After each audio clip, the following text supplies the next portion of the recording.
Ош облусунун Кашкар-Кыштак аймагындагы ири мал базары. Базарга бул күнү 1000ден ашуун мал, кой жана жылкылар кирет. Бар. Не болду, канча? Башка көтөрө албайм деп. Сатуучулардын айтымында Кашкар-Кыштак жана өзгөн мал базарларынан коңшулаш Тажикстан жана Өзбекстан өлкөлөрүнө мал жандык ташылып кетет. Бирок алар коңшу өлкөнүн мал сатуучулары көп сандагы мал жандыкты деле сатып албайт дейт. Тажикстанга кетти, мына тажик балдар жүрөт го, малды алып. Өтүп кетет. Өзбекстан келбейт, Тажикстан жүрөт. Мал ошака көп кетип атабы же азбы? Көп кетип атат. Кечегинде немеге барганда кадам жайга 4 КАМАЗ өтүп кетти ошол жерден. 4 фура. Оштон да алып кетип атышабы? Оштон, өзгөндөн алып кетип атты.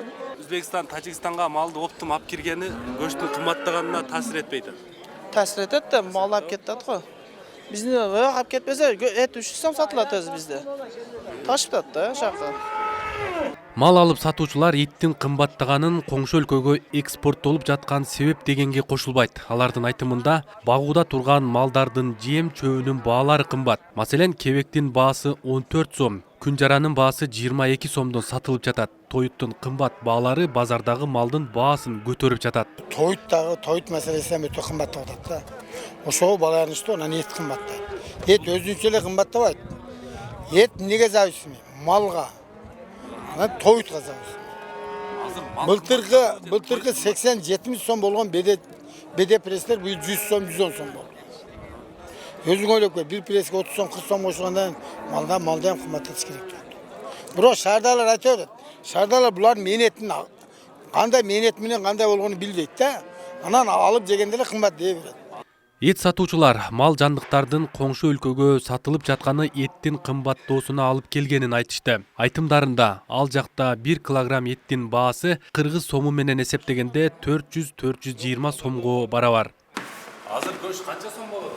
340 сом. Анан сиздер айткансыздар да буга чейин Өзбекстанга окумоптун. Бизе антип айтпайбыз да. Жогорку бийликтен болот экен. Өзбекстанга да норма колгойлуп кетет экен. Өзбекстан зыяды мамлекет тартат мал базарды, тирик мал тартып берет. Ошон үчүн чексиз кымбат.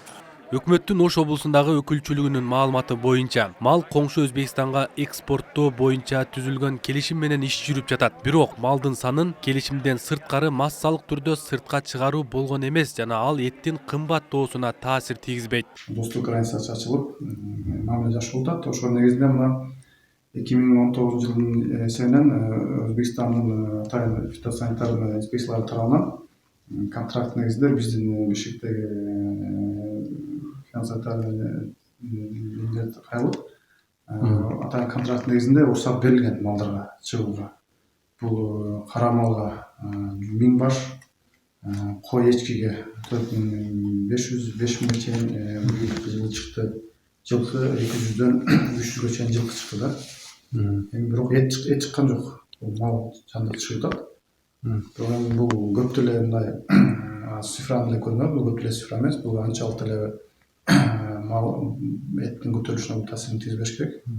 Экономика министрлиги келишимге ылайык Кыргызстан менен Өзбекстандын ортосундагы соода алакалар жанданганын, кыргыз тараптын экспорттогон көлөмү 60%дан ашканын билдирди. Бирок мал башынын саны жылдагыдай эле болууда. Бирок ол асыл негизинен бизде жанагындай көмүр, цемент нерсенен болуп атат да. Анан тиги сен айткан эттин эсебинен же малдын башынын эсебинен бизде эт Ош областынан экспорт жок. Только мал ва тирүүлөй малдар бар. Былтыркы жылдагы, быйылкы жылдагы салыштырып өзгөрүш жок да. Өкмөттүн Ош облусундагы өкүлчүлүгүнөн билдиргендей, расмий катталган мал жандыктардын санына караганда Ош облусунун аймагында 500 миңге жакын бодомал, 1 миллион 200 миңден ашуун кой эчке, 300 миңден ашуун жылкы бар. Эске салсак, Ош шаарында 2 ай мурун эттин баасы 320 сомдон 360 сомго көтөрүлгөн. Ош мэриясы бааны 340 сомго бекитип берсе да, эт кайрадан 360 сомдон сатылып жатат. Арген Нуров, Азамат Кубатбек уулу, ТМЖ жаңылыктары.